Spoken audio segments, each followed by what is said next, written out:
Oregon, Texas Tech. This game's going to be really close, man. Sportsbooks seem to think this is going to be the closest game of the slate. I can totally see that happening. I'll tell you, that under 52.5, man, I like that under. I really like that under because both these defenses are legit. Tech's giving up just 11 points per game. Oregon's giving up not too far behind, man, 16 points per game, both top 10. In those categories, here's why I think Oregon's going to win this game, though. I might as well just get to it. Texas Tech has an amazing offense, no doubt about it. 40 points per game this year. That's third in the country. Why do they have an amazing offense? I want everyone to look at this kind of meticulously, okay? Texas Tech has got 90 plays of 20-plus yards this year. That was the most in the entire regular season. So they are the most explosive offense in the country. Harris, why does that matter? Why does that matter? Because Texas Tech, I would call them explosive play dependent. Meaning, if Texas Tech, if you want someone to get a 60-yard touchdown, look no further than the Texas Tech offense. But what if the game's kind of dragged out? What if it's really close?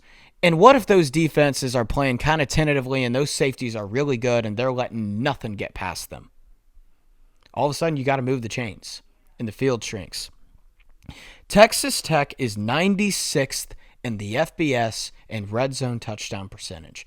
And I remember I posted a video saying Texas Tech can win it all. And a lot of Texas Tech fans gave me some pretty educated responses saying, we got to fix our red zone offense if we want to win it all. So I watched that BYU game, okay? The second game, really looked into it. Their kicker attempted 6 field goals. Texas Tech had 3 touchdowns. The first time, the kicker had 5 field goal attempts. Texas Tech had 2 touchdowns. What happens when the field shrinks?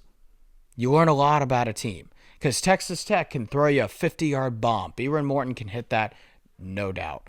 But what happens when you need to move the chains? When it comes down to Texas Tech and Oregon, which one is better at that? I think it's Oregon.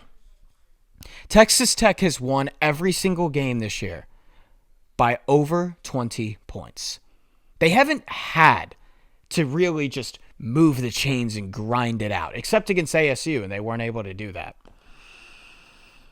Another thing, too, is Texas Tech hasn't played a team with a blue chip ratio of over 20%. What is blue chip ratio? It's percentage of your roster consisting of 4- and 5-star players. Oregon's sitting in the 70s.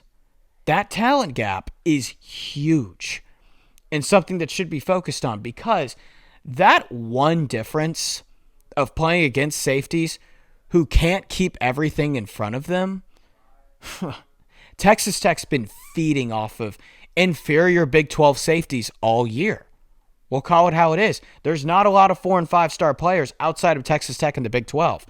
All of a sudden, those safeties for Oregon might change this entire game. And they might make Texas Tech have to slug it out. And Texas Tech hasn't shown that they can do that. They've settled for a lot of field goals. And against Oregon, they might have to do that. And Oregon's not perfect either. They've played 3 top 20 defenses in points allowed, and they've averaged just 19 points per game. Dante Moore's kind of struggled in those. In 2 of those games against Iowa and against Washington and Indiana, Oregon couldn't run the ball. They struggled a lot to run the ball. So Oregon's not perfect either. But because I haven't seen Texas Tech's ability when the field shrinks to go out and get a score, that alone convinces me just enough to lean Oregon.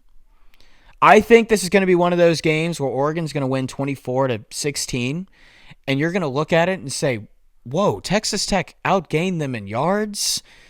All of the analytics nerds are going to say that their win expectancy was higher. Why didn't they win? Because when the field shrunk and all of a sudden there's no explosive play opportunity open for Texas Tech, they weren't able to convert. And that alone makes me go with Oregon.